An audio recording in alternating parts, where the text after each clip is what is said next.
को लेकर मेरा था कि ये 2024 से पहले यानी कि मार्च, अप्रैल, मई, जून, जुलाई के लगभग अगली साल, मिड अगली साल में थर्ड ग्रेड की वैकेंसी की पॉसिबिलिटीज हैं।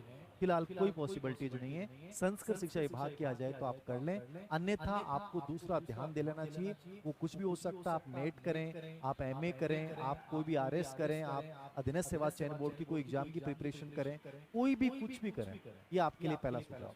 दूसरा प्रश्न आप लोगों की तरफ से ये होता है कि सर आप बोल रहे थे ग्रेड फर्स्ट की वैकेंसी और ग्रेड सेकंड की वैकेंसी। देखो, ग्रेड फर्स्ट ग्रेड सेकंड की पहले की जो वित्तीय स्वीकृति थी वो लगभग 8,000 पदों के आसपास थी।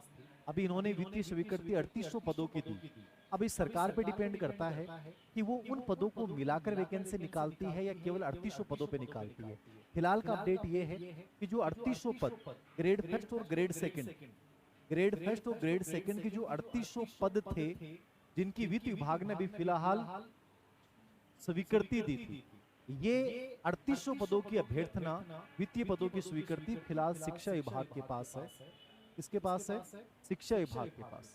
अब शिक्षा विभाग इसमें पहले की पोस्टों को जोड़ के आरपीएससी के पास ये भेजता है प्रपोजल, या केवल 3800 पदों के लिए भेजता है, ये देखना बड़ा दिलचस्प होगा। मैं नहीं कह सकता कि 3800 पदों के स्थान पे 10,000 की भर्ती आएगी, ये भी मुझे आइडिया नहीं है। हाँ, ये तय है कि 3800 पदों की भर्ती आएगी। ये शिक्षा विभाग के पास भेजा गया है और फिलहाल जो अपडेट है वो यही है कि डायरेक्टर साहब का ये कहना है कि हम अगले वीक मतलब कल सैटरडे है, अगले वीक में हम आरपीएससी को ग्रेड फर्स्ट और ग्रेड सेकंड की भेज देंगे और लाइब्रेरियन वाली है जो अधीनस्थ सेवा चयन बोर्ड के पास पहुंच जाएगी। याद रखना, तो ये दोनों विभागों के पास अलग अलग भेजेंगे।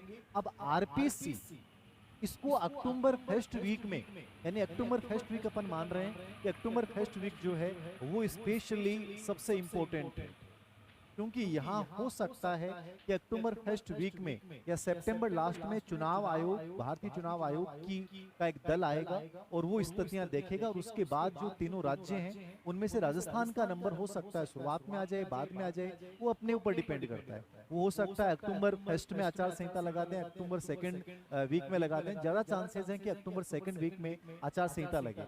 तो आरपीएससी शिक्षा विभाग अगले वीक में आरपीएससी को ये भेज देगा।